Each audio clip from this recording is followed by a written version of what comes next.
அகர முதல எழுத்தெல்லாம் ஆதிபகவன் முதற்றே உலகு கற்றதனால் ஆய பயனென்கொல் வாலறிவன் நற்றாள் தொழார் எனின் மலர்மிசை ஏகினான் மானடி சேர்ந்தார் நிலமிசை நீடுவாழ்வார் வேண்டுதல் வேண்டாமை இலானடி சேர்ந்தார்க்கு யாண்டும் இடும்பை இல இருள் சேர் இருவினையும் சேரா இறைவன் பொருள் சேர் புகழ் புரிந்தார் மாட்டு பொறிவாயில் ஐந்தவித்தான் பொய்த்தீர் ஒழுக்க நெறி நின்றார் நீடுவாழ்வார் தனக்குவமை இல்லாதான் தாழ் சேர்ந்தார் கல்லால் மனக்கவலை மாற்றலரிது அறவாழி அந்தணன் தாழ் சேர்ந்தார் கல்லால் பிறவாழி நீந்தலரிது கோளில் பொறியில் குணமிலவே என் குணத்தான் தாளை வணங்காத்தலை பிறவிப் பெருங்கடல் நீந்துவர் நீந்தார் இறைவனடி சேராதார்.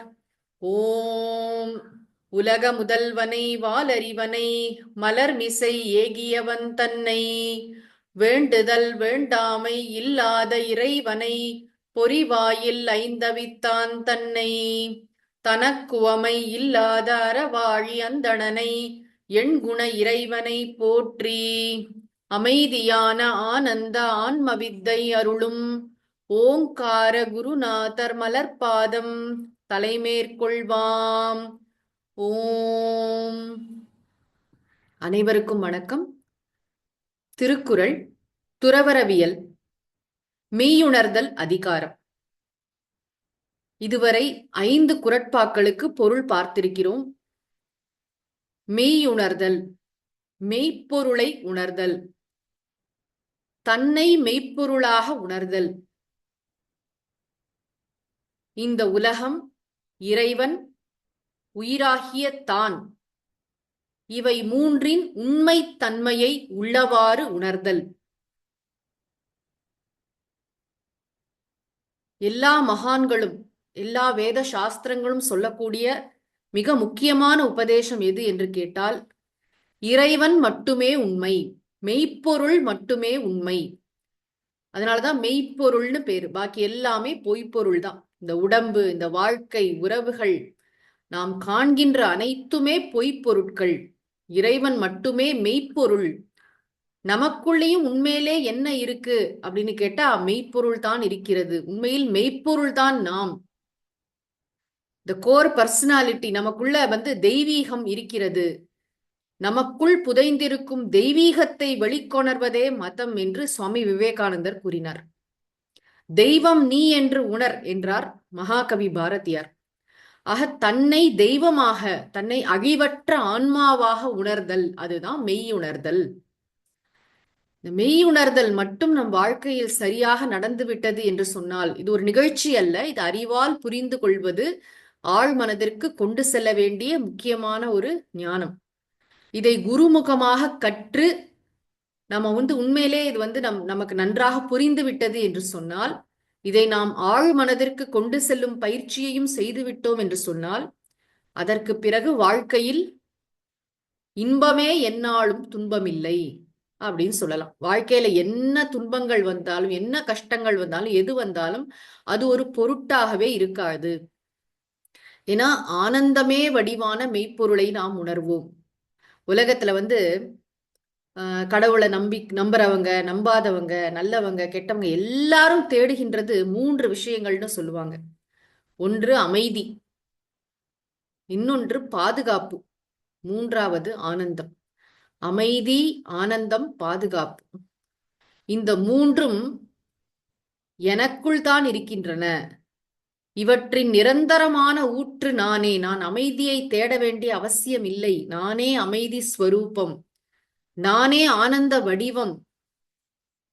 இந்த உடலுக்கு வரையறைகள் இருக்கின்றன, மனதிற்கு வரையறைகள் இருக்கின்றன, லிமிடேஷன்ஸ்லாம் இருக்கு. ஆனால் ஆன்மாவாகிய எனக்கு எவ்விதமான வரையறைகளும் இல்லை என்பது மிக தெளிவாக புரிந்துவிட்டது என்று சொன்னால், அதற்கு பிறகு எனக்கு பாதுகாப்பு தேவையில்லை என்பதும் விளங்கும். சுவாமிஜி சொல்லுவாங்க, எனக்கு பாதுகாப்பு தேவையில்லை என்ற ஞானமே உண்மையான பாதுகாப்பு. இந்த உடல் அளவுல என்னைக்காவது நம்ம பாதுகாப்பா இருக்க முடியுமா? எவ்வளவு பத்திரமா ஒரு வீட்டுக்குள்ள இருந்தாலும் ஒரு நாள் நோய் தின்று இதனை அழிக்கப் போகிறது. இந்த உடம்ப ஒரு நாள் நம்ம பாதுகாக்க முடியாது. நம்ம பாக்குற இந்த போனு அது இதெல்லாம் வச்சுட்டு மனசை ஒரு பொழுதும் நம்மளால பாதுகாக்க முடியாது. எல்லா நேரமும் ஒரு பயத்தோடயே வாழ முடியுமான்னு கேட்டா எல்லா விதமான பயங்களிலிருந்தும் இந்த சாஸ்திரம் நம்மை விடுவிக்கும். உடம்பு, மனசு அதோடைய உண்மை என்ன? உடம்புனா என்ன? அது ஒரு ஜடப்பொருள். மனம் என்றால் என்ன? ஒரு ஜடப்பொருள். ஜடப்பொருள்னா அது கேவலமானதுன்னு அர்த்தம் இல்ல. அது அருமையான கருவி. இந்த உலகத்துல வாழறதுக்கு இந்த உடலையும் மனதையும் பொறிகளையும் நம்ம பிஃப்ரெண்ட் பண்ணணும். உறவாக நட்பாக்கி கொள்ள வேண்டும். நம்மோடு சேர்ந்து அதை பயணிக்க செல்ல வேண்டும். உயிராகிய எனக்கு இவையெல்லாம் கருவிகள். நான் தான் மாஸ்டர். இதெல்லாம் எனக்கு கீழே வேலை செய்யறவங்க அல்லது என்னுடைய நட்பு அப்படின்னு வைத்துக்கொண்டு இணக்கமாக வாழ்வதை விட்டுவிட்டு இந்த மனசு போற போக்குப்படி வாழ்ந்தோம்னா எவ்வளவு கஷ்டம். அப்படி வாழாமல் அறிவுபூர்வமாக வாழ்வதற்கு மனசுபடி வாழறோம்னா என்ன? உணர்ச்சி பூர்வமான வாழ்க்கை, சென்ஸ் கண்ட்ரோலே இல்லாம புலன்களுக்கு அடிமையாக வாழ்கின்ற வாழ்க்கையிலிருந்து விடுபட்டு அறிவுபூர்வமான வாழ்க்கை தான் இந்த மெய்யுணர்தலுக்கு அப்புறம் இருக்கும். ஆக மெய்யுணர்தல் என்பது அதற்கு பிறகு ஒருத்தரோட வாழ்க்கை பாத்தீங்கன்னா அதுதான் ஜீவன் முக்தக அப்படின்னா வாழ்ந்து கொண்டிருக்கும் போதே விடுபட்டவர். எல்லா விதமான வாழ்க்கையின் பிரச்சனைகளிலிருந்தும் துயரங்களிலிருந்தும் எல்லாம் இருக்கும். வெளியில பார்த்தா தெரியாது, அவருக்கும் நிறைய கஷ்டங்கள்லாம் இருக்கும். ஆனா அவர் அதை பொருட்படுத்துகிறாரா? அவற்றுக்கு முக்கியத்துவம் கொடுக்கிறாரா? என்ன மாதிரி ஒரு மென்டல் ஸ்ட்ரென்த்தோட இருக்கார்? எப்படி உலகத்தை பார்க்கிறார்? எப்படி சிரிக்கிறார்? அப்படிங்கிறத ஞானிகளை பார்த்தால் தான் நமக்கு விளங்கும். ஞானினா யாரோ ஒருத்தர் தான் ஞானி ஆக முடியும்னா திருவள்ளுவர் இதை எழுதியிருக்க மாட்டார். எல்லோருக்குமான அறிவு இது, எல்லோரும் பெற வேண்டிய ஞானம் இது என்பதற்காக தான் உலக பொது மறையில திருவள்ளுவர் மெய்யுணர்தல் அதிகாரத்தை வைத்திருக்காரு. பெரிய ஒரு அறிவாளியா இருக்கணும்னு அவசியம் இல்லை. உண்மையான மனம் படைத்தவராக பொறுமையாக வாழ்க்கையை பற்றி சிந்திக்க கூடியவராக நாம் இருக்க வேண்டும். அவ்வளவுதான். இது பெரிய புத்திசாலியா இருந்தாதான் புரிந்து கொள்ள முடியும் என்பதல்ல இந்த விஷயம். நம்ம நமக்கு அந்த லீஷர் இருக்கிறதா? என்னை பற்றி சிந்திக்க நான் நேரம் கொடுக்கிறேனா? குருமுகமாக சிந்திப்பதற்கு முறையா சிந்திக்கணும். சும்மா குருட்டாம்போக்கா நம்ம தனியா உட்கார்ந்து நான் யாருன்னு கேட்கின்ற விஷயம் அல்ல. சாஸ்திரங்கள் என்ன சொல்கின்றன, குருநாதர் என்ன சொல்கிறார், ஸ்ரத்தையாக நான் உட்கார்ந்து படிக்கிறேனா என்பது மிக முக்கியம். நம்ம கடந்த வாரம் பார்த்தோம், எப்பொருள் எத்தன்மை தாயினும் அப்பொருளை மெய்ப்பொருளாக காண்பது அறிவுன்னு சொன்னார். சரி, எங்களுக்கும் அந்த ஞானம் வேணுமே, என்ன பண்ணணும் அப்படின்னு ஒருத்தர் கேட்கிறாருன்னு வைத்துக் கொள்ளும். அதற்காக திருவள்ளுவர் இந்த 6வது குறட்பாவை அருளி செய்திருக்கிறார். கற்றீண்டு மெய்ப்பொருள் கண்டார் தலைப்படுவர் பற்றீண்டு வாரா நெறி. கற்றீண்டு மெய்ப்பொருள் கண்டார் தலைப்படுவர் மற்றீண்டு வாரா நெறி. ஒவ்வொரு குறட்பாவிலையும் 7 சொற்கள் இருக்கின்றன. நம்ம பாக்குறோம், மேல 4, கீழே 3 ஆக 7 சொற்கள். இந்த குறள்லயே ரொம்ப முக்கியமான சொல் எது அப்படின்னு பார்த்தா கற்று. கற்றுன்னு சொன்னா படிக்கிறது. எதை படிக்கிறது? பின்னாடி பொருட்பால சொல்லுவார், கற்பவை கற்க. எதை படிக்கணுமோ அதை படிக்கிறது. நம்ம எல்லாரும் நம்ம நினைச்சுக்கிறோம் நம்ம எல்லாம் படிச்சிருக்கோம், ஸ்கூலுக்கு போனோம், ஸ்கூல்ல போய் +2 வரைக்கும் படிச்சோம், அப்புறம் காலேஜ்ல படிச்சோம், அப்புறம் என்னென்னமோ படிச்சோம், அதனால நம்ம எல்லாம் படிச்சவங்க அப்படின்னு நினைக்கிறோம். திருவள்ளுவர் சொல்கின்ற பாடம் என்னது? எதை படித்தால் ஒருவன் உண்மையிலேயே கற்றவன் ஆவான்? ஆழ்வார் பாடுவார் இல்லையா, கற்பார் இராம பிரானை அல்லால் மற்றும் கற்பரோ. ஏன் அப்படி சொல்றாங்கன்னா, ராமர் தான் உலகத்துல எப்படி வாழணும் என்பதற்கு ஒரு பெரிய ஒரு ஐகான். அத்தனை அருங்குணங்கள் நிரம்பியவர் ஸ்ரீராமர். ஆக இந்த உலகத்துல எப்படிப்பட்ட நற்பண்புகள்லாம் நம்ம கிட்ட இருக்கணுமோ அதெல்லாம் ராமர் கிட்ட இருக்கு. அதனால நீ எதையாவது படிக்கணும், ராமாயணம் படித்தாலே நமக்கு ராம குணங்கள் வரும். இந்த கற்று என்கிற வார்த்தையை சனாதன தர்மத்தை கடைபிடிக்கக்கூடிய இந்துக்களாகிய நாம் எவ்வளவு தூரம் கடைபிடிக்கிறோம், கற்கிறோம் அப்படிங்கிறது ஒரு பெரிய கேள்விக்குறியா இருக்கு. ஏன்னா வேற்று மதத்தினர்லாம் பார்த்தா அவர்கள்லாம் அவர்களுடைய நூல் என்னவோ அதை நன்றாக படிக்கிறார்கள், அதற்கென்று நேரம் கொடுக்கிறார்கள். ஆனா ஹிந்து மதம் அல்லது சனாதன தர்மத்துல எத்தனையோ சாஸ்திரங்கள் கொட்டி கிடந்தாலும் இதை படிக்கிறதுக்கு நம்ம அவ்வளவு ஆர்வம் காட்டுவதில்லை. உண்மைதானே நான் சொல்றது? என்னைக்காவது நமக்கு இந்த சாஸ்திரங்களை படிக்கலேன்னு நம்மளோட அம்மா அப்பாவோ தாத்தா பாட்டியோ அவங்களுக்கு முன்னாடி இருந்தவங்களோ அப்படி கவலைப்பட்டதில்லை. குழந்தை கீத கிளாஸ் போறது என்னமோ ஒண்ணு சொல்றோமே தவிர இதற்கான ஒரு நீடை நம்ம ஃபீல் பண்ணிருக்கோமா? இன்னைக்கு சனாதன தர்மத்துக்குள்ள எத்தனையோ பூசல்கள், சண்டைகள்லாம் நடக்கின்றன. இந்து மதம் அப்படின்னாலே நான் ஜோசியம், வாஸ்து இதை செய்யக்கூடாது, அப்படி விளக்கேற்றக்கூடாது, இதை பண்ணக்கூடாது, அதுதான் நம்ம பரவலாக பார்க்கிறோம். நம்பிக்கைகள் சார்ந்த விஷயங்களைத்தானே பார்க்கிறோம். உண்மையிலே இந்த சாஸ்திரங்களை படிப்பதை பற்றி யாராவது கற்றுக் கொடுக்கிறார்களா நமக்கு அப்படின்னு பார்த்தா ரொம்ப ரேர் தான். இதெல்லாம் ஒழுங்கா படித்தா நம்முடைய வாழ்க்கைக்கு அது பெரிய நன்மை தரும். கற்று ஏன் படிக்கணும்னா, நான் இப்ப சொன்னேனே, அமைதி, ஆனந்தம், பாதுகாப்பு, இது மூன்றும் முழுமையாக நமக்கு கிடைக்கும் கற்க வேண்டியதை கற்றால். என்ன படிக்கணும்னா தர்மசாஸ்திரம் படிக்கணும். என்னது தர்மசாஸ்திரம்? திருக்குறள் படிக்கணும். முறையாக திருக்குறளை படிக்க வேண்டும். திருக்குறள் மாதிரி ஒரு தர்மசாஸ்திரம் உண்டா? எப்படி வாழ வேண்டும், ஒரு மாணவன் எப்படி இருக்க வேண்டும், ஒரு கணவன் எப்படி இருக்க வேண்டும், மனைவி எப்படி இருக்க வேண்டும், குடும்பம் எப்படி இருக்க வேண்டும், எல்லாம் சொல்லியிருக்காரு. அதுல ராமாயணம் படிக்க வேண்டும். இந்த எனக்கு சமஸ்கிருதம் பிடிக்காதுன்னு சொல்லிட்டு தமிழையும் ஒழுங்கா படிக்கிறது இல்ல. ஒரு கம்பராமாயண பாட்டு கூட நமக்கு உருப்படியா தெரியாம நம்ம எல்லாரும் பள்ளியிலயும் கல்லூரியிலயும் படிச்சோம்னு சொல்லிட்டு இந்த தமிழ்நாட்டுல வாழ்ந்து கொண்டிருக்கிறோம். வெட்கக்கேடு இல்லையா?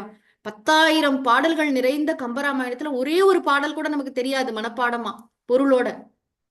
யாரோ சில பண்டிதர்களுக்கு தெரியும், யாரோ சில பேச்சாளர்களின் சொத்து அது. அப்படி அல்ல, அது நம்முடைய இலக்கியம் இல்லையா?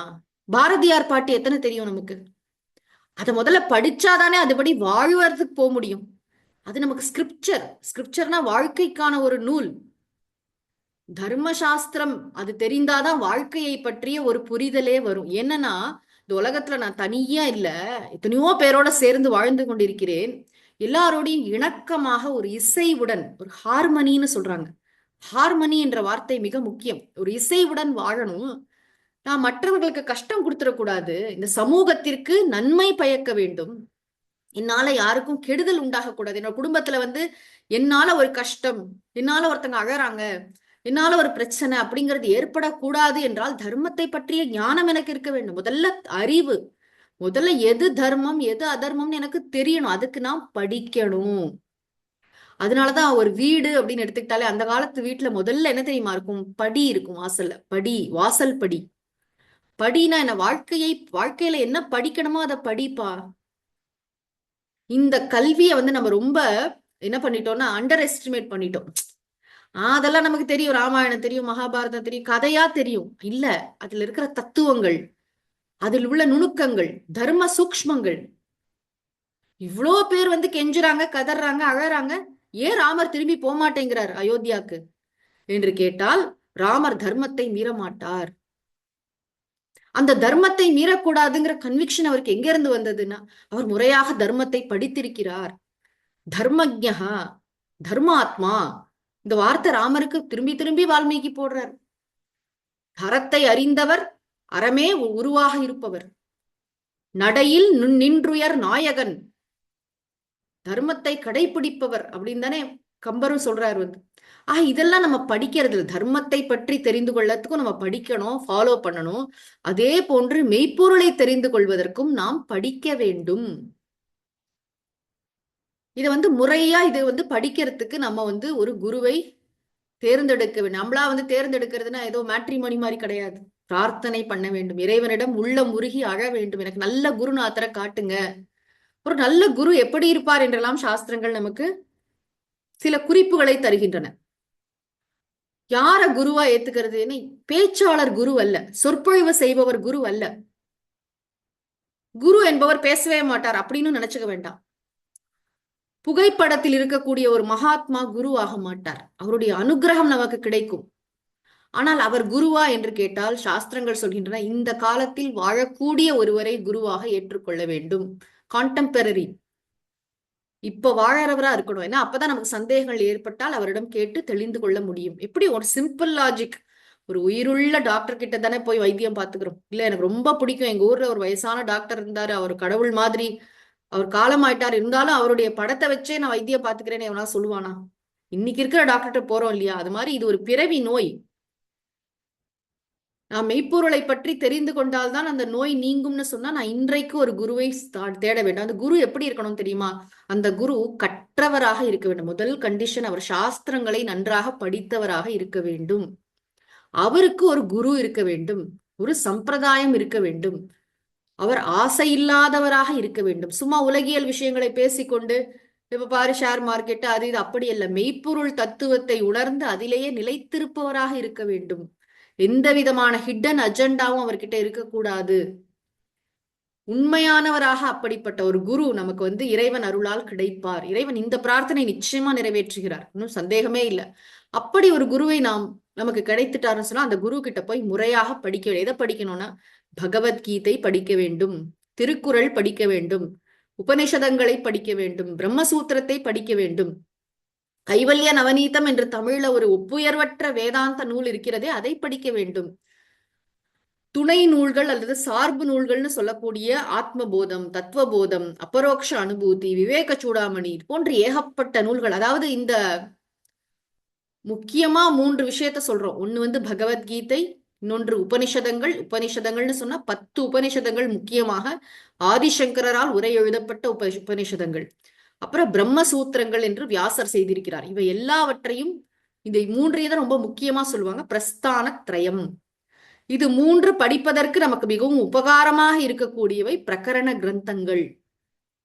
கடமுடான் ஏதோ சொல்லிட்டே இருக்கீங்க. தினம் 1 மணி நேரமாவது இதற்கு நாம் நேரம் கொடுத்தால் நம்முடைய மனநலம் நன்றாக பாதுகாக்கப்படும், மன வலிமை அதிகரிக்கும், அறிவிலே தெளிவு ஏற்படும், நெஞ்சில் உறுதி ஏற்படும். அதற்காக தான் படிக்கணும், வேற எந்த பெரிய இது கிடையாது. இது படிக்கிறதுனால நம்ம பெரிய இது கொம்பு முளைக்க போகுதா, பெரிய அப்படியே இது ஆக போறோமான கிடையாது. நாம் தெய்வம் என்று நன்றாக நம்மை உணர முடியும். இந்த வாழ்க்கையில் ஏற்படக்கூடிய ஏற்றத்தாழ்வுகள், இருமைகள், வெற்றி தோல்வி, லாபம் நஷ்டம் எல்லாவற்றையும் ஒரே மாதிரி பார்க்கக்கூடிய ஒரு நல்ல மனநிலை நமக்கு கிடைக்கும். சமத்துவ புத்தி ஏற்படும். இந்த வாழ்க்கையை நம்ம பார்க்கின்ற பார்வை மாறும்.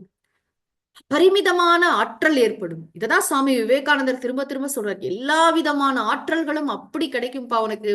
நடுக்கம், அச்சம் என்பது அறவே தீர்ந்து போகும். ஆக சிம்பிளா தர்மத்தை பற்றி தெரிந்து கொள்ளவும் சாஸ்திரம் படிக்கணும். மெய்ப்பொருளை பற்றி தெரிந்து கொள்வதற்கும் சாஸ்திரம் படிப்பது ஒன்றே வழி.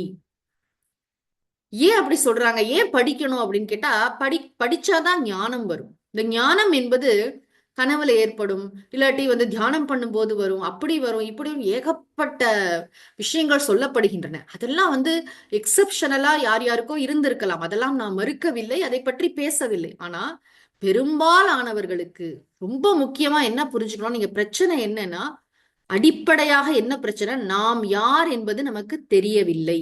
உண்மைதானே? நான் சோன்னு ஒரு பேரை சொல்றோம், இந்த உருவத்தை சொல்றோம், இத்தனை கிலோன்னு சொல்றோமே தவிர இது நான் அல்ல.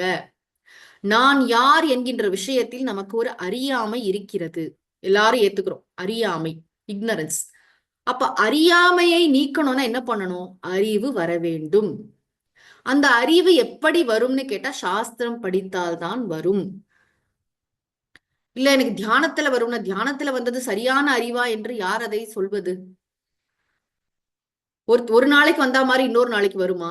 கனவுல வருது, தியானத்துல வருது, இதெல்லாம் ஒரு இன்ஸ்பிரேஷன், ஒரு நல்ல சைனா எடுத்துக்கலாமே தவிர பிரத்யக்ஷமாக ஒரு குருநாதர் கற்றுக் கொடுக்கும் பொழுது நம்ம போய் எய்தாப்புல உட்கார்ந்து படிப்பது போல் வராது. எப்படி பசிக்குது அப்படின்னு சொன்னா, பசிக்கு என்ன செய்யணும்? பசிக்குதுன்னா பசிக்கும் போது தியானம் பண்ணுங்க, இல்ல பசிக்கும் போது நல்ல ஒரு பாட்டு பாடுங்க. அப்படின்னா பாட்டு பாடினா பசி தீந்துருமா? தியானம் பண்ணா பசி தீருமா? தூங்கினா பசி தீருமா? நடைப்பயிற்சி செய்தா பசி தீருமா? என்ன பண்ணினா பசி தீரும்? சாப்பிட்டா மட்டும்தான் பசி தீரும். அது போல இங்க பிரச்சனை என்னன்னா அறியாமை. அறியாமை தீர்வதற்கு என்ன வேண்டும்? அறிவு வேண்டும். இப்ப இருட்ட போக்கணும்னா அங்க வெளிச்சம் வேணும். அது மாதிரி அறியாமை நீங்க வேண்டும்னு சொன்னா அங்க அறிவு வேண்டும். அறிவு வேற, ஞானம் வேற, இப்படிலாம் சொல்லிட்டு இருக்கு. அறிவு என்பது தமிழ்ச்சொல், ஞானம் என்பது சம்ஸ்கிருத சொல். அவ்வளவுதான். மெய் அறிவுன்னு வேணா சொல்லிக்கலாம். சுவாமிஜி ரொம்ப தெளிவாக இந்த விஷயத்த சொல்லியிருக்காங்க. இந்த குரல் ரொம்ப பொருத்தமாக அமைந்திருக்கிறது. ஏனென்று கேட்டால், நம்முடைய குருநாதருடைய குருநாதர் பரமபூஜ்ய ஸ்ரீ பரமார்த்தானந்த சுவாமிஜி அவர்கள் ஒவ்வொரு ஆண்டும் ஆங்கில புத்தாண்டு செய்தி ஒண்ணு கொடுப்பாங்க. அதுல இந்த வருஷம் the importance of scriptural study, இந்த சாஸ்திரங்கள் படிக்க வேண்டியதன் முக்கியத்துவத்தை தான் ரொம்ப சிறப்பா சொல்லியிருக்காங்க. இதை படிச்சா என்ன கிடைக்கும்னா, முதல்ல தர்மம்னா என்னன்னு நம்ம தெரிந்து கொள்வோம். இசைவுடன், ஒத்திசைவுடன் இந்த சமூகத்துல எப்படி நம்ம வாழணும், நம்மளோட டியூட்டி என்னங்கிறதே நமக்கு அப்பதான் தெளிவா விளங்கும். இல்லாட்டா நான் மட்டும்தான் இருக்கேன், என் சௌரியத்துக்கு இருந்துக்கலாம், அப்படி இல்லை. எல்லாரோடையும் சேர்ந்து வாழறதுனால எல்லோருக்கும் நான் செய்ய வேண்டிய கடமைகள் இருக்கின்றன. இந்த சமூகத்திற்கு நான் ஆற்ற வேண்டிய கடமைகள் இருக்கின்றன. ஐம்பூதங்கள் இருக்கே, அந்த ஐம்பூதங்கள் கிட்டே எனக்கு ஒரு ரெவரன்ஷியல் ஆட்டிடியூட் இருக்கணும். இந்த உலகத்துல நான் வாழறேன்னா எதையும் டிஸ்டர்ப் பண்ணாம இயற்கையுடன் ஒத்திசைவுடன் நான் வாழ வேண்டும். ரொம்ப முக்கியமா இந்த சாஸ்திரங்களை நாம் படித்தோம் என்று சொன்னால், தொடர்ந்து முக்கியமா வேதாந்த சாஸ்திரத்தை படிக்கிறோம்னு சொன்ன இந்த இடத்துல அதான டாபிக். படிச்சா நமக்கு மன வலிமை கூடும். சுவாமிஜி சொல்றாங்க 3 விஷயங்கள் தவிர்க்க முடியாதவை. ஒண்ணு என்ன தெரியுமா? டிட்டோரியரேஷன். இந்த உடம்பு எப்படி இருந்தாலும் என்ன ஆக போகுதுன்னா குலையும். அதாவது இந்த உடம்பு வந்து இதே மாதிரி இருக்காது. உடல் நம்முடைய பிசிக்கல் பாடி இருக்கே, இதற்கு 6 நிலைகள் இருக்கின்றன சாஸ்திரம் சொல்லும். முதல் நிலை என்ன? அம்மாவுடைய வயிற்றில் இருத்தல். ஒரு சின்ன துளியா இருக்கு இல்லையா, அம்மாவோட வயிற்றுல ஒரு கருவாக இருக்கிறது. பிறகு பிறக்கிறது, இரண்டாவது. அப்புறம் வளர்தல், அப்புறம் மாற்றமடைதல், அப்புறம் தேய்தல், தேய்மானம், அப்புறம் மாய்தல், இறந்து போதல். ஆக அம்மாவின் வயிற்றில் இருத்தல், பிறத்தல், வளர்தல், மாற்றமடைதல், தேய்தல், மாய்தல் அல்லது இறந்து போதல், இதெல்லாம் இந்த உடம்புக்கு நடக்கும்.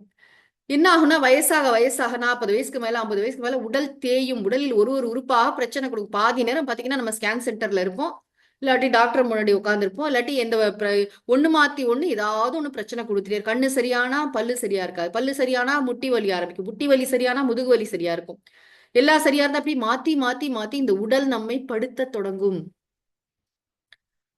இதெல்லாம் நம்ம ட்ரீட்மெண்ட் எல்லாம் போறோம், எல்லாம் செய்யறோம். ஆனா அது கூட நமக்கு மனசுல ஒரு பயமும் வரும். ஐயோ பெரிய வியாதியா வந்துருமோ, கிரானிக்கா படுத்த படுக்கை ஆயிடுவோமோ, இந்த அச்சம் தவிர்க்க முடியாது. அதனாலதான் அந்த முதுமைங்கிறத ஒரு புலி மாதிரி உரிமை கொண்டிருக்கின்ற புலி மாதிரி நம்ம ஒவ்வொருவருடைய வாழ்க்கையும் துரத்திக்கிட்டு இருக்கு. இன்னும் எத்தனை வருஷம் வாழ போறோமோ தெரியாது. ஆனா வாழ்கிற வரை நம்முடைய குவாலிட்டி ஆஃப் லைஃப் எப்படி இருக்க போகிறது, இதை சமாளிக்கணும். வியாதி வியாதின்னு பெருசா ஒண்ணும் வராட்டியும் உடல்ல பொதுவா ஒரு தேய்மானம் இருக்கும். ஒரு உடல் உறுப்புகள்லாம் முன்ன மாதிரி வேலை செய்யாது. அப்புறம் இருக்கவே இருக்கு மரணம். இவற்றையெல்லாம் எதிர்கொள்வதற்கு தேவையான மன வலிமை நமக்கு மட்டும் இல்ல, நம்மை சுற்றி இருப்பவர்களுடைய நிலைகளும் நம்மை பாதிக்கும் இல்லையா? வீட்டுல யாருக்கா உடம்பு சரியில்லைன்னா நம்முடைய விஷயங்களும் மாறும் அதற்கு தகுந்தாற்போல். இதெல்லாம் எப்படி எதிர்கொள்ள போகிறோம்? இதற்கெல்லாம் ஒரு மன வலிமை வேணும் இல்லையா? பயந்துட்டே வாழ முடியுமா? இந்த வாழ்க்கையை பற்றிய பயங்களிலிருந்து நம்மை முழுமையாக விடுவிக்க கூடியதுதான் இந்த சாஸ்திரம். அதற்காக தான் படிக்கணும். எதற்காக படிக்கிறோம்னா வாழ்க்கையின் உண்மையை புரிந்து கொள்வதற்காக. சாரதா தேவி சொல்லுவாங்க, அம்மா ஒரு பாலத்துக்கு மேல நின்னு பாக்குறீங்க, அடியில வந்து எப்படி தண்ணீர் போயிட்டே இருக்கும், அதே மாதிரி வாழ்க்கையில இன்பம் துன்பம் இன்பம் துன்பம் மாறி மாறி வந்துட்டு தான் இருக்கும். வாழ்க்கையின் இயல்பு அது. அதை புரிந்து கொள்ள வேண்டும். வாழ்க்கையின் இருமைகளை புரிந்து கொள்ள வேண்டும். பகவான் ஸ்ரீகிருஷ்ணர் சொல்கிறார் கீதையில, தான் திதிக்ஷஸ்வ பாரத, வாழ்க்கையின் இருமைகளை பொறுத்துக்கொள். எப்படி பொறுத்துக்கணும் அப்படின்னா ஆதிசங்கரர் சொல்கிறார், வாழ்க்கையில ஏற்படக்கூடிய துன்பங்களை புலம்பாமலும் அவற்றை பற்றி கவலைப்படாமலும் ஏற்றுக்கொள்வது, அதுக்குதான் பொறுமைன்னு பேரு. திதிக்ஷா, பொறுமைன்னு சொன்னா அதை பத்தியே பேசிட்டு இருக்க கூடாது. யாராவது நம்ம கிட்ட எப்படி இருக்கீங்கன்னா, நல்லா இருக்கீங்க, உடம்புலாம் சாதாரணமா இருக்கீங்களா கேட்டா போதும். ஏன் கேக்குறீங்க, பிபி ஒரே ஜாஸ்தி ஆயிடுச்சுங்க, சுகர் அவ்வளவு ஆயிடுச்சுங்க, அது ஆயிடுச்சுங்க, இது ஆயிடுச்சுங்க. இந்த பிபி சுகர் என்பது எப்பொழுது நம்முடைய அடையாளமாக மாறிடுச்சு? இங்கதான் மெய்யுணர்ந்த மகாத்மாக்கள், கற்ற மகாத்மாக்கள் எப்படி நடந்துப்பாங்கன்னு நம்ம பார்க்கணும். சுவாமி சிவானந்தர், அதாவது சுவாமி பகவான் ஸ்ரீராமகிருஷ்ணருடைய நேரடி சீடர்களுள் ஒருவர், மகாபுருஷ் மகாராஜ்னு சொல்லுவாங்க. பெரிய மகாத்மா, நன்றாக சாஸ்திரம்லாம் படித்தவர், பெரிய குருநாதர், சித்பவானந்த சுவாமிஜியுடைய குருநாதர். அவருக்கு பேராலிட்டிக் ஸ்ட்ரோக்லாம் வந்து அவர் பல்வேறு நோய்கள் அவருக்கு இருந்தன. படுத்துட்டு இருக்காரு. அப்ப யாரோ ஒரு பக்தர் போய், சாமி எப்படி இருக்கீங்க? ஆனந்தமா இருக்கேன் அப்படி சொல்றாரு. அப்படிங்களா சாமி? ஆனந்தமா இருக்கேன் ஆனந்தமா இருக்கேன். உங்களுக்கு வந்து உடம்புலாம் வலிக்கும்? உடம்ப பத்தி கேக்குறியா? உடம்புல சில பிரச்சனைலாம் இருக்கு, ஆனா ஆனந்தமா இருக்கேன். எப்படி அப்படி சொல்ல முடியும்? வெறும் பாவனை அல்ல, விளையாட்டு அல்ல, நிஜமாவே நான் ஆனந்த ஸ்வரூபம். இந்த உடலிலிருந்து என்னால் என்னை பிரித்து கொள்ள முடியும். மனதின் தர்மங்களிலிருந்து என்னால் என்னை பிரித்து கொள்ள முடியும். உடல் மனசு எப்படி இருந்தாலும் அதை தாண்டி நான் ஆனந்த ஸ்வரூபம் என்பதை என்னால் உணர முடியும்னு சொல்றாங்களே, அந்த மெய்யுணர்தல் வரணும்னு சொன்னா படிக்கணும். கற்று, இந்த கற்றுங்கிற வார்த்தைக்கு தான் நான் இவ்வளோ நேரம் விளக்கம் சொல்றேன். ஏன்னா இதை நம்ம ரொம்ப ரொம்ப என்ன சொல்றது, முக்கியமாக நினைப்பதில்லை. ஏதோ ரேண்டமா அங்க இங்க கேட்கிற விஷயங்கள், ஒரு வாட்ஸ்அப்ல வர வந்து ஒரு ஷார்ட்ஸ் போதும், ஒரு ரீல்ஸ் போதும், அப்படிலாம் இல்லை. இதற்குன்னு முறையாக நேரம் கொடுக்க வேண்டும். இதற்கென்று இது வந்து ரொம்ப ரொம்ப ஒரு என்ன சொல்றது ஒரு வழிபாடு, ஒரு ஞான பூஜை. இது ஆக்சுவலா வந்து கோவில்ல போய் சாமி கும்பிடுறோம் இல்லையா, அந்த மாதிரி ஒரு பாவனையோட குரு முன்னாடி போய் உட்கார்ந்து நமஸ்காரம் பண்ணி, நம்ம ஆன்லைன்ல படிக்கிறோமோ எப்படி படிக்கும், 1 மணி நேரம் இதற்கென்று நேரம் கொடுத்து படித்தால் உடனேலாம் தெரியாது, கன்சிஸ்டண்டா படிக்கணும். தொடர்ச்சியாக பல வருடங்கள் ஒரு குரு கிட்ட தொடர்ந்து படிக்கணும். இப்ப தத்துவபோதம் என்று ஒரு நூல் இருக்கிறது, அதான் முதல்ல படிப்பாங்க, அரிச்சுவடி. அதுவே ஒரு பாத்தீங்கன்னா ஒரு 20 கிளாஸ் கிட்ட இருக்கும். அதெல்லாம் முறையாக படிக்க படிக்க படிக்க படிக்க நமக்கு நன்றாக தெளிவு பிறக்கும் மனசுல. ரொம்ப முக்கியம் இல்லையா வாழ்க்கையில? எதுக்கோ நேரம் கொடுக்குறோம், என்னென்னமோ படிக்கிறோம், அதை படிக்கணும். உலகத்துல வெளி விஷயங்கள்ல வந்து புதுசு புதுசா கத்துக்கிறாங்க, புதுசு புதுசா சமையல் என்ன, புதுசு புதுசா டிசைனு, எல்லா ஃபீல்டுலயும் ஒரு கார் மெக்கானிசம், எந்த ஃபீல்டு எடுத்தாலும் புதுமையான விஷயங்கள் வந்து கொண்டே இருக்கின்றன. நிறைய பேர் வந்து அதை கத்துக்கிறாங்க, அதை வச்சு பிசினஸ் பண்றாங்க, நிறைய நிறைய பணம் சம்பாதிக்கிறாங்க, உலகத்துல என்ஜாய் பண்றாங்க. பண்ணட்டும், சந்தோஷம், எல்லாம் தர்மமா செய்யட்டும். ஆனா இந்த உண்மையை உணர்ந்து கொள்ளாமல் நாம் வாழ்க்கையில் உண்மையான அமைதியை அடைய முடியாது. எவ்வளவு பணம் இருக்கட்டும், நம்முடைய இன்செக்யூரிட்டி போகுமானா போகாது. பணமே இல்லாம கூட நம்மளால ரொம்ப ரொம்ப பாதுகாப்புணர்வுடன் இருக்க முடியும், இந்த ஞானம் இருந்தால். இந்த ஞானத்திற்கு ஈடு ஞானத்தில் இல்லையும்பாங்க. அந்த ஞானத்தை அடையணும்னா படிக்கணும்பா. திருவள்ளுவர் பிரமாணம் பாருங்க, கற்று. அதுக்கு அடுத்த வார்த்தை என்ன போட்டிருக்காரு, ஈண்டு. ஈண்டுன்னு சொன்னா இப்போ இந்த உலக வாழ்க்கையில இந்த மனித பிறவியில் அப்படின்னு அர்த்தம் கொடுத்திருக்காரு சுவாமிஜி. ஈண்டுனா இப்போ, நம்ம அப்புறம் படிச்சுக்கிறோம். நிறைய பேர் வந்து இதை ஒத்தி போட்டுட்டே இருப்பாங்க, நான் ரிட்டையர் ஆனதுக்கு அப்புறம் படிக்க போறேன், அப்பதான் கண்ணு பிரச்சனை பண்ணும், அப்பதான் சொல்ற விஷயம் 10 நிமிஷத்துக்கு மேல காதுல மனசுல நிக்காது. ஸ்கூல்லயே வந்து ஒரு பீரியடுங்கிறது 40 நிமிஷம் தான். அதுல குழந்தைங்களுக்கு அட்டென்ஷன் ஸ்பேனே 20 நிமிஷம் தான். 20 நிமிஷத்துக்கு அப்புறம் மனசு சுத்த ஆரம்பிச்சிடும். நம்ம பாக்குற ஷார்ட்ஸ் ரீல்ஸ் எல்லாம் வச்சு நம்முடைய கான்சென்ட்ரேஷன் வெகுவாக குறைந்திருக்கிறது. இந்த சாஸ்திரம் கூறுகின்ற உயர்ந்த உண்மைகள்லாம் தொடர்ச்சியாக மனசுல வச்சுக்கணும்னு சொன்னா அது நம்ம இளமையிலே படிச்சாதானே முடியும். இளமையில் கல்.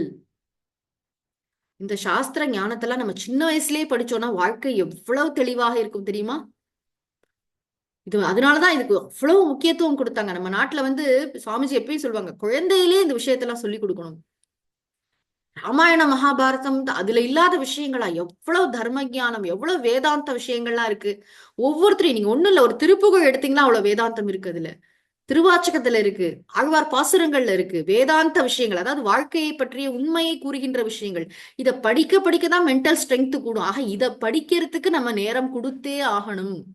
ஈண்டுனா இந்த மனித பிறவியில், கற்று ஈண்டு இந்த மனித பிறவியில் கற்று மெய்ப்பொருள் கண்டார். மெய்ப்பொருள்னா என்ன? உண்மை பொருளை முறைப்படி கேட்டறிந்து குரு கிட்டேந்து சாஸ்திர முகமாக கேட்டு கண்டார்னா, கண்ணால பார்த்தாரானா? இந்த மெய்ப்பொருளை கண்ணால் பார்க்க முடியாது, அது புறப்பொருள் அல்ல. அறிவாகிய கண்ணால் உயித்து உணர்ந்தவர். அறிவு கண், மனசுக்கு புரியும் இது என்ன, இது மனசு நம்ம சொல்றோமே தவிர இது வந்து வெளியில கண்டார்னு சொன்ன நிஜமாவே காண்கின்ற காட்சி அல்ல. எது காணப்படுகிறதோ அது மறைந்து போகும். மெய்ப்பொருள் வந்து அழியாத மாறாத யாண்டும் இருக்கின்ற தத்துவம், அதுவே நான் என்ற உண்மை நமக்கு விளங்கும். அதைத்தான் கண்டார்னு சொல்ற, தெளிவாக புரிந்து கொண்டவர். கற்று ஈண்டு மெய்ப்பொருள் கண்டார். இந்த மனித பிறவியில கற்க வேண்டிய இந்த சாஸ்திரங்களை குருமுகமாக கற்று மெய்ப்பொருளை உணர்ந்தவர், அவருக்கு என்ன பயன் கிடைக்கும்னா, மற்ற ஈண்டுனா மறுபடியும் இன்னொரு அம்மா வயித்துல போய் பிறந்து வாரா நெறி புகாத நிலையை தலைப்படுவர், அடைந்தே விடுவர். மறுபடியும் இன்னொரு அம்மா வயித்துல போய் இவன் பிறக்க மாட்டான், முக்தி அடைவான், மோட்சத்தை உணர்வான், பிறவா பெருநிலையை எய்துவான்.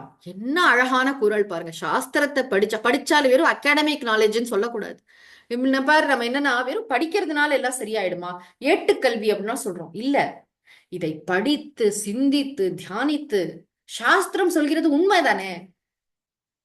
இப்ப வந்து கர்ணன் இருக்கான், கர்ணன் கிட்ட போய் சொல்றாரு கிருஷ்ணர் வந்து, உன்னுடைய நிஜமான அம்மா வந்து ராதா இல்ல, குந்தி தேவி தான் உன்னுடைய நிஜமான அம்மான்னு சொல்லும் பொழுது கர்ணனுக்கு இந்த இந்த விஷயத்தை பற்றிய ஞானம் ஏற்படுகிறது. ஏற்பட்ட பிறகும் கூட அந்த வளர்த்த அம்மா மேல அவனுக்கு பாசம் இருக்கும், மனசுல ஒரு பெரிய சஞ்சலம் இருக்கும், குந்தி தேவி மேல கோபம் இருக்கும், இதெல்லாம் இருக்கும். இந்த ரியாக்ஷன்ஸ் எல்லாம் நார்மல் தான். ஆனா இந்த ஞானம் தெரிந்து கொண்ட பிறகு ஏதாவது பண்ணணுமா? அவன் இல்ல, ஓன பண்ணணும், அவ்வளவுதான். அதே மாதிரி இந்த ஞானத்தை பெற்ற பிறகும் கூட நமக்கு அதில் நிறைய சந்தேகம் இருக்கும். அதெல்லாம் குருமுகமாக தீர்த்து கொள்ள வேண்டும். பிறகு நம்மளோட சப்கான்சியஸ் மைண்டுக்கு இது போற அளவுக்கு இதை நன்றாக வளர்த்து கொள்ள வேண்டும். இதுக்கு அழகான ஒரு ஓமை சொல்லுவாங்க குருநாதர்கள்லாம். என்னன்னா, நமக்கு ஒரு விஷயம் புரிஞ்சாச்சு. புரிஞ்ச பிறகும் சில சமயம் நம்ம வந்து பழைய விஷயத்தையே செய்வோம். எப்படின்னா, நம்ம வீட்டுல ஒரு பைப் இருக்கு. அந்த பைப்புல நேத்திலேருந்து அந்த பைப் வந்து ரிப்பேர். அந்த வாஷ் பேசின்ல தண்ணி வராதுன்னு சொல்லியிருக்காங்க. உங்களுக்கு நல்லா தெரியும் தண்ணி வராது. இன்னும் பிளம்பர் வந்து சரி பண்ணல. நேத்திலேருந்து அந்த பைப்புல தண்ணி வரல. ஆனாலும் இது அறிவுக்கு புரிந்தாலும் காலம்பரை நம்ம சாப்பிட்டுட்டு கை எடுத்துட்டு நேரா தட்டு எடுத்துட்டு அங்கதான் போவோம். ஏன்னா பழக்கம், வாசனா, சே கிட்டக்க போயிட்டு பைப்பு திறந்து வராது இல்ல, மறந்துடுச்சு அப்படின்னு சொல்லிட்டு வேற ஒரு இடத்துக்கு போவோம். இது உதாரணம். இதே போல நம்ம ரொம்ப நாளா நம்மள வந்து உடம்பு மனசு நினைச்சு வரையறைக்கு உட்பட்டவர்களாகவே நினைத்துட்டோம் இல்லையா?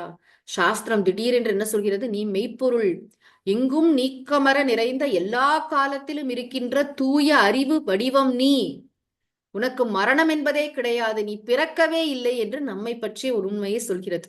இந்த உண்மை புரிந்தாலும் இதை ஆழ் மனதிற்கு கொண்டு செல்வதற்கு நிறைய தியானம் செய்ய வேண்டும். அந்த தியானத்திற்கு நிதித்தியாசனம் என்று பெயர். அதெல்லாம் செய்தோம்னு சொன்னா, நம்ம ஸ்வரூபத்துல மனதை நிறுத்தினோம்னு சொன்னா, அதற்கு பிறகு நாம வந்து மறுபடியும் நான் இன்னொரு வயிற்றுல போய் பிறக்க மாட்டோமா, இன்னொரு அம்மா வயிற்றுல போய் பிறத்தல், மறுபடியும் கொசு உடம்போ இல்ல மனித பிறவியோ தேவ சரீரமோ மறுபடியும் மறுபடியும் பறந்து பறந்து பறந்து இவன் உயிராக தன்னை கருதி கொண்டு இந்த பிறவி சுழலில் மாட்டிக்கொள்ள மாட்டான். பிறவா பெருநிலை யாண்டும் ஆனந்தம் எப்பொழுதும் இடைவிடா நிறை உணர்வுன்னு சொல்வார் சுவாமிஜி. அப்படிப்பட்ட ஆனந்தத்தில் இவன் நிலைத்திருப்பான். ஆக நம்ம ரொம்ப முக்கியமா என்று என்ன தெரிந்து கொள்கிறோம், கற்று நிச்சயமாக நாம் சாஸ்திரம் படிக்க வேண்டும். அதில் இரண்டாவது கருத்துக்கு இடமில்லை. இந்த சாஸ்திரம் படிக்கிறது என்பதை வேறு எந்த சாதனையும் ரீப்ளேஸ் செய்யாது. நல்லா ஞாபகம் வச்சுக்கணும். நாம சங்கீர்த்தனத்தினாலேயே மோட்சம்னு சொல்லுவாங்க. நாம சங்கீர்த்தனம் என்ன செய்யும்? நம்முடைய உள்ளத்தை தூய்மைப்படுத்தும். இறை நாமங்களை ஓதுவது மிகச் சிறந்தது. நாம ஜபம் மாதிரி ஒரு உத்தமமான சாதனை இல்லை. யஜ்ஞானாம் ஜப யஜ்ஞோஸ்மின்னு பகவான் கீதையில சொல்லியிருக்கார். நம்முடைய குருநாதர் சுவாமிஜியும் எல்லாருக்கும் மந்திர தீட்சை கொடுப்பார். எல்லாரும் நிறைய மந்திர ஜபங்கள்லாம் இன்றும் செய்து கொண்டுதான் இருக்கிறோம். மந்திர ஜபத்தின் வேலை என்ன என்று கேட்டால், நம்முடைய மனதிற்கு சிறந்த ஒரு ஒருமுகப்பாட்டை தரும். மனதில் உள்ள அழுக்குகளை பாபங்களை நீக்கும். நல்ல குருநாதர்களிடம் சென்று சாஸ்திரம் படிக்கக்கூடிய தகுதியை அருளும். ஒவ்வொன்றுக்கும் அதோடைய அது என்ன செய்யுங்கிறத நம்ம தெரிஞ்சுக்கணும். நிறைய யாத்திரை போறோம், நிறைய வந்து சத்கர்மங்கள்லாம் செய்யறோம்னு சொன்னா அதெல்லாம் நமக்கு நிறைய புண்ணியத்தை தரும். இந்த ஞானத்திற்கு வருவதற்குரிய தகுதியை தரும். அந்த ஸ்டெப் இருக்கு பாத்தீங்களா? குருவிடம் சென்று சாஸ்திரம் படிப்பது என்பதை வேற எதுவும் ரீப்ளேஸ் பண்ணாது. இந்த இடத்துல நம்ம நிறைய பேருக்கு ஒரு குழப்பம் இருக்கும். இதுவே போதாதா, அதுவே போதாதா? இல்லை, இதற்கு நாம் வரத்தான் வேண்டும். இது மிக மிக எளிமையானது.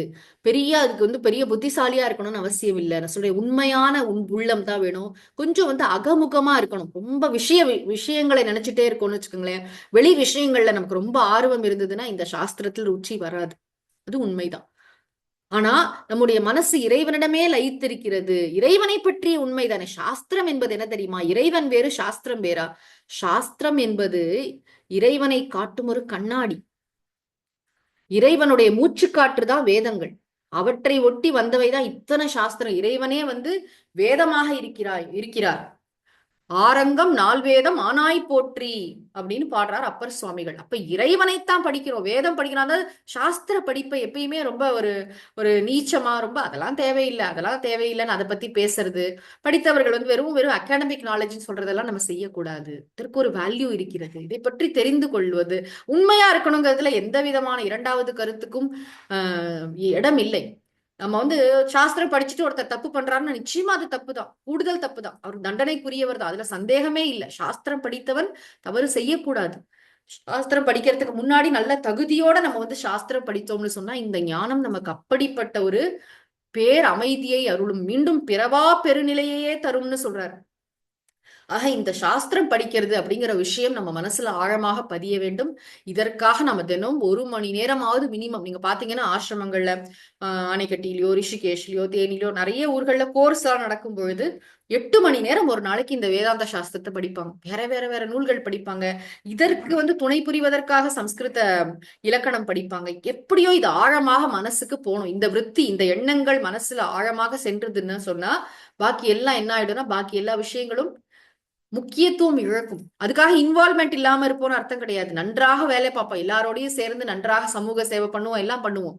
ஆனா அட்டாச்மெண்ட் இருக்காது. பற்றில்லாமல் பற்றுனா என்ன, எல்லாத்துலயும் ஒரு எதிர்பார்ப்பை வச்சுக்கிட்டு அதனால இன்ப துன்பங்கள் அடைஞ்சு ஒன்னும் இருக்காது.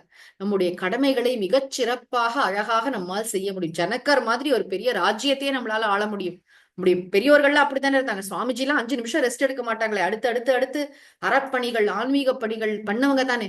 ஆக அவர்கள் வழியில் நம்மாலும் மிகச்சிறப்பான சேவைகளை செய்ய முடியும். இந்த ஞானம் தான் பெரிய சொத்து. பாரத நாட்டுல நம்ம பிறந்திருக்கோம், இந்த ஊர்ல நம்ம இருக்கோம், திருக்குறள் படிக்கக்கூடிய தமிழர்களா இருக்கோம்னா நம்ம ஒவ்வொருத்தரும் இந்த மெய்யுணர்தலுக்கு வரணும். அதற்கு நல்ல தகுதி எதுனா நல்ல தர்ம ஞானம் இருக்கணும், தர்ம அனுஷ்டானம் இருக்கணும்.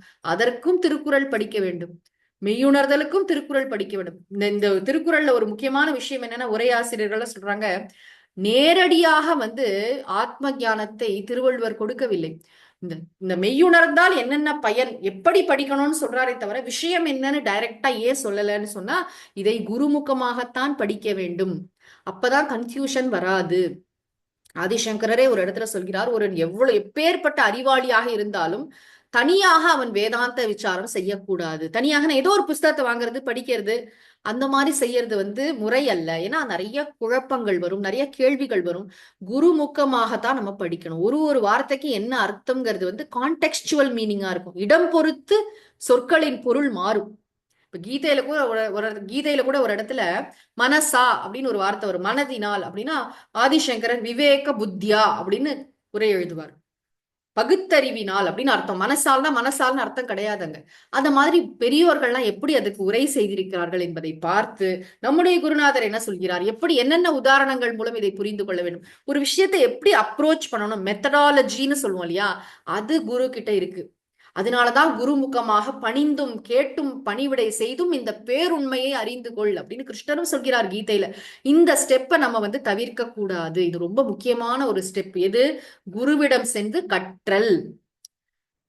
ஆக இந்த கற்றல், வேதாந்தம் படிக்கணும் அப்படிங்கிறதுல நமக்கு ருச்சி வரணும், இதுல ஒரு ஆர்வம் வரணும், சரியான குருநாதர் கிடைக்கணும், சாஸ்திரம் படிக்கணும். அப்படி படிக்க ஆரம்பிச்சிட்டோம்னா நம்முடைய வாழ்க்கை மிக ஆனந்தமயமானதாகிவிடும் என்பதில் எந்த விதமான சந்தேகமும் இல்லை. ஒரு இன்னர் லீஷர். வெளியில நம்முடைய கர்ம வினைகளால எப்படிப்பட்ட பிரச்சனைகள் வந்தாலும், எப்பேற்பட்ட சங்கடங்கள்ல நம்ம மாட்டிக்கொண்டாலும், நம்ம எல்லாத்தையும் ஹேண்டில் பண்ணக்கூடிய அறிவு வலிமை, மன வலிமை நம்ம இடத்தில் அப்படி மிளிரும். நம்ம மற்றவர்களுக்கே பெரிய ரோல் மாடலாக இருப்போம். நம்முடைய வாழ்க்கையை மிகச் சிறப்பான ஒரு பங்களிப்பாக அமையும். ஆக சாஸ்திரம் படிப்பதை எல்லா மகான்களும் வலியுறுத்துகிறார்கள். சுவாமி விவேகானந்தர் விழுந்து விழுந்து அவ்வளவு சொல்கிறார் இந்த சாஸ்திரம் படிக்கிறதோட முக்கியத்துவத்தாக. இந்த நாம் நன்றாக புரிந்து கொள்ள வேண்டும். இந்த ஸ்டெப்பை நம்ம கடந்து போயிடக்கூடாது. மெய்யுணர்ணமா நான் தியானம் பண்ணி அடைஞ்சுக்கிறேன், நாம ஜபம் பண்ணி அடைஞ்சுக்கிறேன்னு சொல்ல போறானேங்கிறதுக்காக தான் கற்றுங்கிற வார்த்தையை இங்கே திருவள்ளுவர் போட்டிருக்கிறார். நாம் தொடர்ந்து அடுத்த வாரம் மேலும் கற்பதற்கு திருவள்ளுவரும் குருநாதரும் அருள் புரியட்டும். அறிவிலே தெளிவு, நெஞ்சிலே உறுதி, அகத்திலே அன்பினோர் வெள்ளம், பொறிகளின் மீது தனி அரசாணை, பொழுதெல்லாம் நினது பேரருளின் நெறியிலே நாட்டம், கர்மயோகத்தில் நிலைத்திடல் என்றிவை அருளாய், புரிகுணம் ஏதும் இல்லதாய் அனைத்தாய், உலவிடு தனிப்பரம் பொருளே, எண்ணிய முடிதல் வேண்டும், நல்லவே எண்ணல் வேண்டும், திண்ணிய நெஞ்சம் வேண்டும், தெளிந்த நல் அறிவு வேண்டும், பண்ணிய பாவமெல்லாம் பரிதிமுன் பணியே போல, நன்னிய நின்முன் இங்கு நசித்திடல் வேண்டுமன்னாய், ஓதற்கு எளிதாய் உணர்தற்கு அரிதாகி, வேதப் பொருளாய் மிக விளங்கி, தீதற்றோர் உள்ளுதொரும் உள்ளம் உருக்குமே, வள்ளுவர் வாய்மொழி மாண்பு மூர்த்தி எல்லாம் வாழி, எங்கள் மோன குருவாழி, அருள் வார்த்தை என்றும் வாழி, அன்பர் வாழி பராபரமே. ஓம் சாந்தி சாந்தி சாந்தி. ஹரி ஓம். திருவள்ளுவர் திருமலரடிகள் போற்றி போற்றி. சத்குருநாத மகாராஜ் கி ஜெய்.